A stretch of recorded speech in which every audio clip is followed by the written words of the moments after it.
Muy buenos días, amados hermanos y hermanas, manada pequeña de Sembrando su Palabra.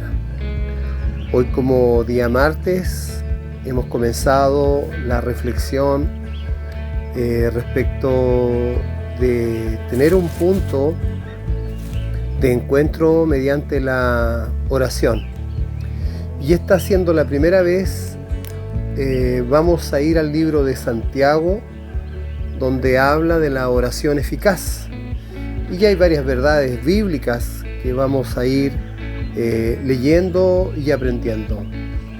Y en el libro de Santiago, el medio hermano de Jesús, en el versículo 5:16, dice su palabra: y la oración de fe salvará al enfermo, y el Señor lo levantará, y si hubiese cometido pecado, le serán perdonados. Bueno, este verso nos motiva a aclamar a nuestro buen Dios, porque Él, en su voluntad soberana, usa nuestras oraciones para cambiar el mundo, la situación de las personas y también para unir a la iglesia. Pero, ¿qué significa en realidad esta frase que escribe el apóstol Santiago mediante obra del Espíritu Santo? ¿Significa que recibiremos todo lo que pedimos en oración? ¿O que la santidad fortalece solamente nuestras oraciones? Antes de contestar estas preguntas y señalar en realidad lo que significa la oración eficaz, veamos el versículo en su contexto. Y si comenzamos por el versículo 13, vemos que hay un sufrimiento en medio de la iglesia, en medio de la congregación, como ocurre generalmente en todas las iglesias. Y el libro de Santiago termina con un llamado a la oración. Y dice: si hay sufrimiento en medio de la congregación, que se haga oración. Versículo 13. Si hay enfermedades, que se llame a los ancianos de la iglesia y que ellos oren por el enfermo. Versículo 14. Pero también describe con mucha potencia el resultado de la oración del justo, allí en el versículo 15, en la cual dice: la oración de fe restaurará al enfermo, y el Señor lo levantará. Y si ha cometido pecados, le serán perdonados.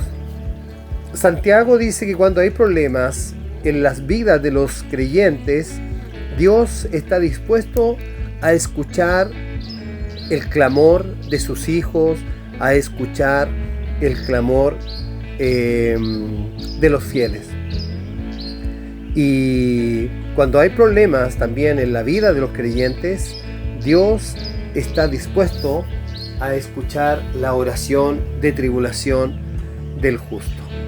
Y aquí Santiago aplica esta verdad ya en el versículo 16, cuando declara: por tanto, confiésense sus pecados unos a otros y oren unos por otros para que sean sanados.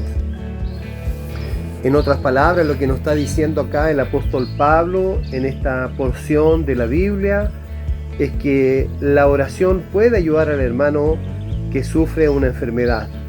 Por sus pecados u otra razón, hay que orar. No solo oramos a veces por los dolores físicos, también hay dolores espirituales, hay preocupaciones en medio nuestro, hay decisiones que tomar, pero Santiago vincula todas las necesidades de oración, enfermedad, ya sea corporal o espiritual, o necesidad de trabajo o del sustento del pan, que la oración eficaz del justo puede lograr mucho.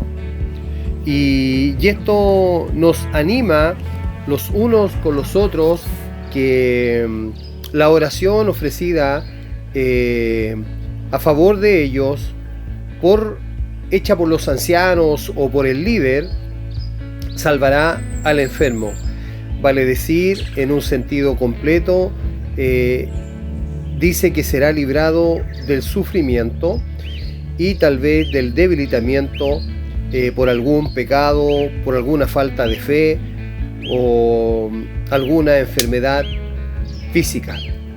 Así que yo le quiero animar en el día de hoy, amada congregación, manada pequeña, de Sembrando la Palabra, con esta oración, con esta porción que está allí en Santiago, que hemos compartido en el día de hoy, de que la oración sea lo que nos una cada día más para tener una verdadera y real comunión con nuestro buen Padre, el Padre de las luces, el Padre que está en los cielos. Que el Señor te bendiga. Te envío un gran abrazo, tu hermano Cristian Jesús. Bendiciones.